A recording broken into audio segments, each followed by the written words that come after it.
did a lot of quotes. I had a lot of quotes because he's local, somebody that, he's got good reputation. That's why I didn't want to go with a city-based installation, and he was referred to me by somebody locally in the area. So yeah, for me, I was always going to go that way, even though I got other quotes.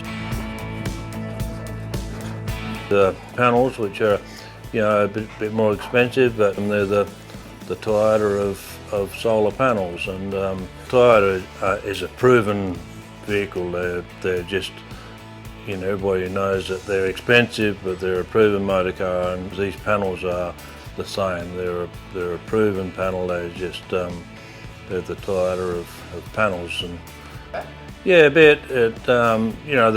Their output's better and the warranty's better, but that didn't worry me that much. The product, really, that's why I went that way. Just the better made panels, longer lasting, and the output as well was another reason. Yeah, they're putting out 350 kilowatts, so yeah, that's the reason we went that way. Proven product, so it's just a better product, and it might be a little bit more expensive, but not in the long run. Yeah, so far so good. No, I've had a good look at the product, and I'm very happy so far. Very good. Just see what happens when it's all hooked up and running, but very happy so far. Yeah.